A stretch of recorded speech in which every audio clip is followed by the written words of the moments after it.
બાપુ રામ અવતારમાં મહિલા મોરચો નહોતો, નકર હું સુરપંખાનું નાક કાપીએ કાય તરત મહિલા મોરચો આખો ઉપાડો લે, અમારા નાક કાન કપાઈ રહ્યા છે, સરકાર કા ધ્યાન નથી દેતી. તેથી મહિલા મોરચો નહોતો. મહિલા મોરચો 5,500 વર્ષ પહેલા આખા ગામની બાયું ભેગ્યું થયું.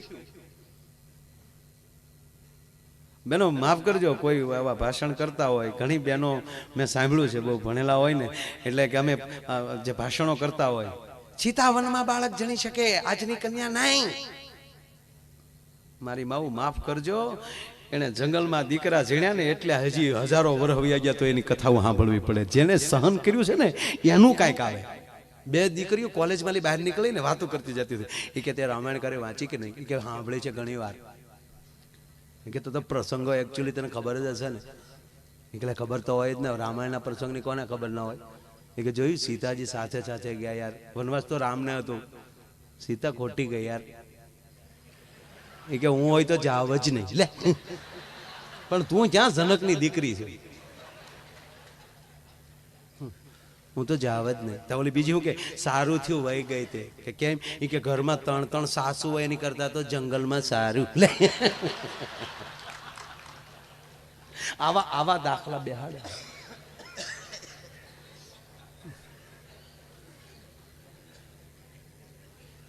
એવા બધા મહેસાણા બાજુ જે રામાયણ વાંચે છે, રામ લક્ષ્મણ ને જાનકી વનમાં ગયા, રાવણ હરણ કરીને હેડ્યો, ઘણી રાયડો નાખી બચાવો બચાવો, પણ ત્યાં કોણ સાંભળે? પેલો જટાયુ જોઈ ગયો કે કોઈક રાડું તો નાખે જ છે, દુબળી કઈ ઓરત જેવું છે, અને ઓળખી ગયો તો માં જાનકી છે. અને પછી જે રાવણની સામે જે પેલો લડ્યો, આમથી આમ ચોંચ મારી દે રાવણ, આમ જો આમથી આમ ચોંચ મારી દે, અને પેલો રાવણનો ક્રોધ હટ્યો ને મયાનમાલી તલવાર ખેંચીને કાઢી. બોલ,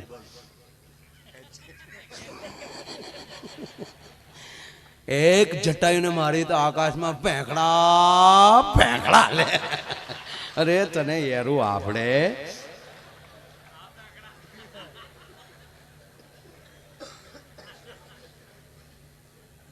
એટલે મારી માતાઓ કહું, ઘણા બહેનો ભાષણ કરતા હોય ત્યારે દયા આવે કે આ સંસ્કાર કોને આપ્યા? આપી સાંભળ્યા છે. અમારે પુરુષની સમોવડી થવું છે, આવું બોલે છે. માફ કરજો, એ પુરુષની સમોવડી થવું શબ્દ કાઢે છે ત્યારે એનું લેવલ ઘટાડે છે. સાહેબ, આ દેશની જગદંબાનું કોઈ લેવલ નથી. સમોવડું આનું કોઈ ન થઈ શકે. પુરુષની તેવડ નથી કે સ્ત્રીને સમોવડો થઈ શકે.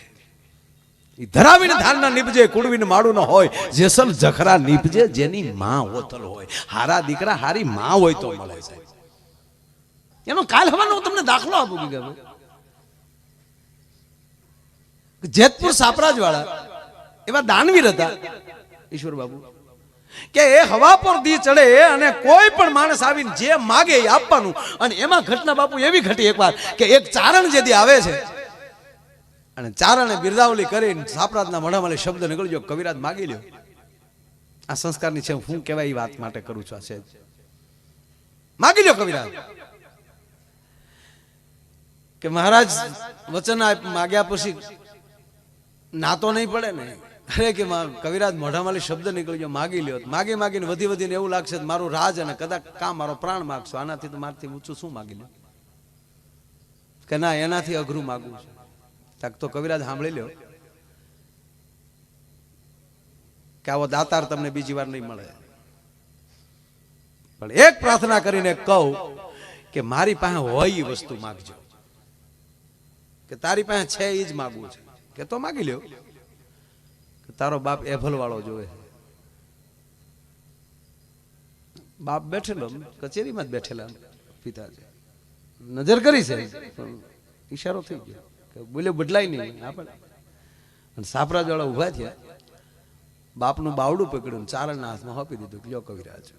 પણ હવે થોડાક દી મહેમાન ગતિ કરો, થોડુંક રોકાણ. અને પછી એક દિવસ એવો આવ્યો કે નીકળવાનું થયું. ચારણની સાથે એભલવાળા નીકળ્યા છે, બે પાસે ઘોડા છે, અંતરિયાળ પોગે છે, ને એમાં એક વડલો, વડલાની બાજુમાં નદી, વડલાની વડવાએ ઘોડા બાંધ્યા, નદીમાં હાથ પગ ધોયા, વીરડા કરી પાણી પીધું. અને વીરડામાં થોડુંક ખરલમાં પાણી નાખ્યું, એમાં અમલ નાખ્યો, કહું બહુ ઘોળાણું. અને કવિરાજે અને એભલવાળાએ હામ અંજળી લીધી. અને પછી એભલવાળા બોલ્યા કે કવિરાજ 5 ગામ માગ્યા હોત તો ભૂખ વહી જાત, માગી માગીને મને હું માગ્યું. હવે તો તમારે મારું ધ્યાન રાખવું પડશે. તમારે તો એટલે ને કે એભલવાળા સાપરાજવાળાના બાપ એભલવાળા મારે હારે છે એટલું જ કહેવરાવા માટે કર્યું ના, કે ના એવું નથી કે તો કે મારે તમને મારા પ્રાંતમાં લઈ જવા અને ત્યાં મારે તમને પરણાવવા છે અને સાપરાજ જેવા યુવાનો મારે ત્યાં ઊભા કરવા. દાઢી મળ્યા ખલીવાળા દરબાર. કવિરાજ માફ કરજો, એ નહીં થાય. કેમ કે આ સાપરાજ 6 મહિનાનો હતો, ઘોડિયામાં સૂતા હતા અને એમાં ધૂળેટી આવી. ધૂળેટીનું ટાણું હતું, આખું જગત હોલીએ રમતું, ધૂળેટીથી રમતું હતું. હું યુવાન હતો પણ રાજમહેલમાં ગયો હું અને સ્વયંખંડમાં જઈ અને ઠકરાણાને જોયા એટલે મને રંગે રમવાની થોડીક અંદરથી ઈચ્છા થઈ. એટલે ખાલી હાથમાં રંગની અંજળી લીધી અને 2 અંદર આંગળી બોળી અને ઠકરાણા ઉપર આમ નાખવા ગયો અને ઠકરાણાના મોઢામાં શબ્દ નીકળ્યો કે હા દરબાર, દીકરો જાગે છે. મર્યાદા જેવો હતો કે દરબાર દીકરો જાગે છે, પણ આની મોઢામાં શબ્દ છૂટવો ત્યાં તો રંગ પડી ગયો માથે. અને આ જ્યાં ઠકરાણા ઉપર રંગ પડવો કવિરાજ, અને દીકરાએ જોયું આવી ગયું અને દીકરો ઘોડિયામાં ઊંધો થઈ ગયો હતો. અને ઠકરાણા જોઈ ગયા કે હાય હાય હાય હાય, 6 મહિનાના દીકરાને આપણી અદબ કરવી પડે એવી આ ચકલાઈ થઈ જાય. આ દીકરો જવાન થાય પછી મોઢું હું દેખાડવું? એ જોગમાં આ જીભ કરડીને મરી ગઈ છે. આવી બાઈ અહીંયા મળશે ખરી કે એ ન મળે? તક તો સાપરાજ ન મળે. સાહેબ આજે ભક્તિ કરો છો, આવી કથાઓ કરો છો, આવા દાતાર થાવ છો, એનું કારણ કે આ માવું એમ કહેવાય કોઠામાં હાચવા હશે ને તેથી સંસ્કાર પાયા હશે સાહેબ, એટલે આ બધું થાય છે. એટલે મહત્વ વાત એ છે કે આ દેશની જગદંબા મહાન છે. એક જગ્યાએ આવું મેં લાડ ઘડી હકાર્યું, જગદંબા મહાન, જગદંબા મહાન. એક જણો ઓડિયન્સ માંથી ઉભો છે, મને કે ભાઈ હજ થયો પૂરું કરો ભાઈ. અને મેં કીધું શું થયું? બોલે કે ભાઈ હવે તમારા પ્રોગ્રામમાં આનંદ કરવા આવીએ. બાર આવો ઘડી કાલો માંડીને વાત કરું, નકર મારું મને આખો ભરાઈ ગયો. હાવ અરે મેં કીધું પ્રોગ્રામ ચાલુ, મને કે પગે લાગો ઘડીક બહાર આવો. તમે આવડે ઘીધું ઘડીક તમે વગાડો તો હું પાછળ જાતો આવું, નહીં આવડો ઓલવાઈ જાય. હું ગયો પાછળ, હું ઝટકે શું છે? બોલે કે આવું ન કરાય ભાઈ ભાઈ, માઇન્ડ ભૂલ્યા હોય તો અહીં ચડાવો તમે. એટલે મને શું થયું કે આ બેટી બચાવો અભિયાનમાં રહી ગયો લાગે. એટલે મેં કીધું કેમ લગ્ન બાકી છે? કેટલા વર્ષ થયા? મને કે 45 46 હાલે, રનિંગ 46. મેં કીધું તો પછી શું છે? હજી કઈ નાની જ ઉંમર કહેવાય, હજી થઈ જાય સંબંધ. અરે તું સંબંધ થઈ જાય 20 વર્ષ થઈ ગયા લગ્ન છે તો પછી આમ લેર કરે? મને કે હું લેર કરે? માયાભાઈ કહેવાય, બાકી કોઈ કહેતા નથી. હું તમને કહી દઉં છું, બધાનું આમ જ હાલે છે. અરે મેં કીધું હોય જગત ટેસડા કરે. મને કે હું ટેસડા કરે? મરી ગયો હું તો વળ ખાઈ ગયો. માયાભાઈ કોને ખબર ક્યાં સોગડિયામાં ગોરદાદા એ ફેરા ફેરવા જાયમું નહીં તો જાયમું જ નહીં માયાભાઈ. અને તેથી રાતના લગન બાબુ, રાતના લગન. પેલો ફેરો ફેર્યો ને લાઈટ ગઈ. હું 3 ફેરા તો ગોરદાદા હારે ફરી ગયો માયાભાઈ. હજી કારક ગોરદાદાના ફોન આવે, ફિલ્મ જોવા કેદી જાવું એમ. ગોર ભેગું જામ્યું પણ ઘરવાળી હારે ન જામ્યું માયાભાઈ. કોઈ દી હસી દાંત નથી કાઢ્યા ભાઈ. જ્યારે જાય ત્યારે મોગો ચડાવીને જ બેઠી હોય. અને રસોઈ તો આવડતી જ નથી. ગોળ રોટલી તો કોઈ દી થઈ જ નહીં. કાયમ હાચમનો સાંધો માયાભાઈ, કાયમ હાચમ. કોઈ દી પૂનમ નો આવે માયાભાઈ. રોટલી વણતા વણતા જે દેશને યાદ કરે એનો જ નકશો થઈ જાય. અને શાક તો એવું બનાવે જાણે મીઠાના શાકમાં રીંગણા તરતા હોય. અને દાળ તો એવી બનાવે કે જાણે એડિયું પીતા હોય. હું રોવા મળ્યો ઘરે. ભૂપત વાહે આવ્યો, મને કે તમે તો આવો. મને ઘરે મેં કીધું જોતા ભૂપતિ રોવા મળ્યો, કારણ કે હવ ને એને હવ ના ચિત્રો દેખાણા હોય. આ માળો કેવો દુખી છો. અરે મેં કીધું ભાઈ, મને કે હું ભાઈ હું ખોટું ન બોલું માયાભાઈ. અને ઘરે બોલાતું જ નથી. જે બોલું નહીં, જેમ દિવાલમાં દડો જાય ને પાછો આવે એમ એનો શબ્દ પાછો આવે. એક દી હું ખીજાઈને બોલ્યો કે એ ઘર તો ન બાંધી એકી રોટલીનો લોટ તો બાંધ. આ તો હામું શીખ્યું, તમે જીવન નથી સુધારી કે આ રીંગણા તો સુધારો. જે બોલી તડાકો, જે બોલી. મેં કીધું આ બધી ભૂલ તારી છે. મને કે મારી જ ભૂલ હોય ને મેં લગ્ન કર્યા. મેં કીધું એમ નહીં, ત્યાં દીકરીને કઈક દારો આપી દીધેલો છે, એ મૂંઝાઈ ગઈ. મેં કીધું કોઈ દી દાંત નથી કાઢે? મને કે બિલકુલ નહીં, કોઈ દી નહીં. એ તો ઓલું બ્રશ ભાગશાળી હશે તે દાંત જોતું હશે, બાકી મેં તો એને દાંત જ નથી જોયા કોઈ. હા હા, કેવી ઘટના. આ બાવળને કોણ અડે બાપુ? કેવા કાંટા. પણ એ બાવળ જે એના કાંટાને તજી દે છે ને, તે એ જ દાંતણ પર્યુંને પાણી હારે પગી જાય. તમારા કાંટા તજશો ને તો જગત તમને સ્વીકારી લેશે.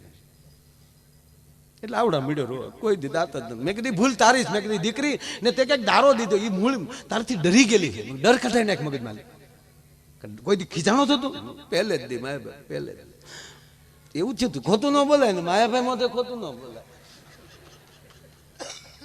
પહેલે જ મને હું લગ્ન પલણીને આવ્યો ને માયાભાઈ, હજી કોડી કડે રમતા હતા. કોડી કડે રમીને બહાર આવ્યો ને તમારા બાએ મને હાથ કર્યો, ઘૂઘુ. મેં કીધું હા બા. કઈ રૂમમાં આવ્યો તો બેટા? હું રૂમમાં ગયો. મારા બાઈ એટલું માથે હાથ મૂકીને કીધું જોજો બેટા, તારા બાપાને ઘોડે હાવ દબાઈ ન જાતો.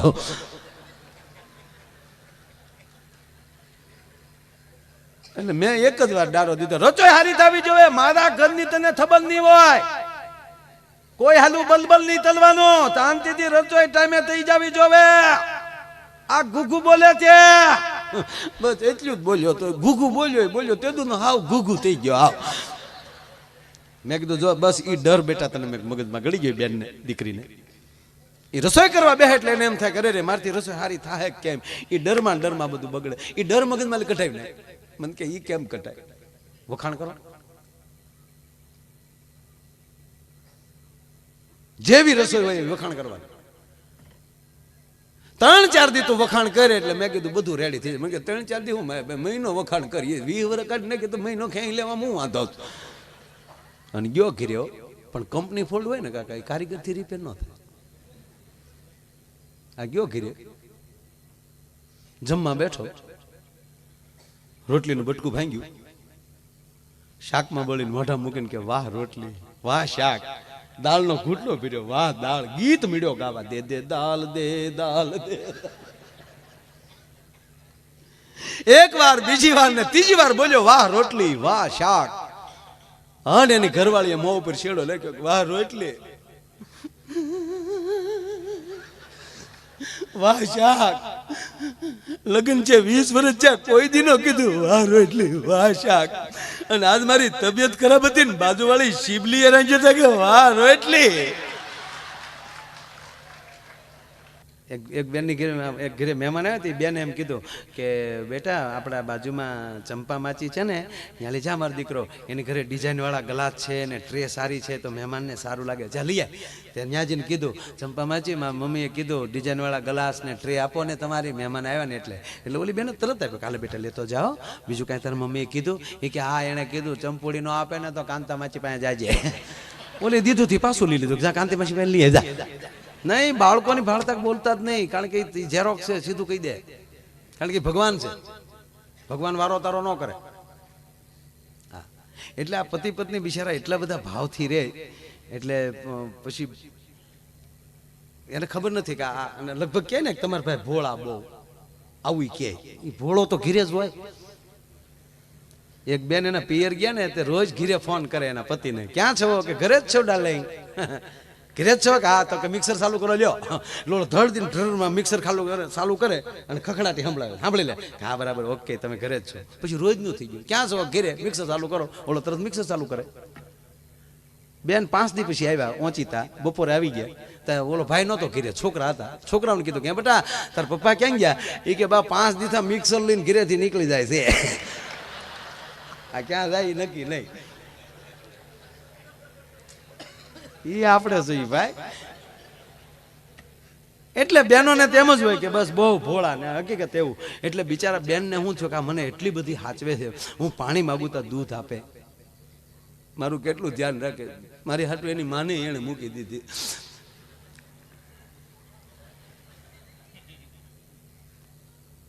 તો એટલું બધું મારી ભાવ રાખે છે. કદાચ બેનને તો એવો આખી રાત ઊંઘી ન આવ્યો કે કદાચ મારું કાલે અઘટિત ઘટના ઘટી હોય તો મારી વગરના જીવી શકે ખરા. એટલા બધા બેન વિશ્વાસુ થઈ ગયા. એટલે પછી બીજે દિવસે જમતા જમતા સવારમાં નાસ્તો કરતા કરતા આ બેને પૂછ્યું, પણ મરવાનું ન કીધું, એણે થોડુંક કીધું કે તમે કેટલું બધું મને રાખો છો, મારું ધ્યાન. કે તો એક નાની એવી વાત કહું તમને. તો કે ક્યાં નહીં તું તારે નાની એવી હું જો ગમે એવડી વાત કે ને. કારણ કે શરૂઆતમાં પ્રેમ આવા જ હોય. નથી ઘણા કહેતા તારા માટે આકાશમાલી ચાંદ તોડી આવું. બોલી કે કાંઈ લાવવો નથી, પૃથ્વી ફરતો પછી કોણ તારો બાપ ફરશે ચાંદો લઈ આવી તો. જે છે અહીંયા રહેવા દે બધું.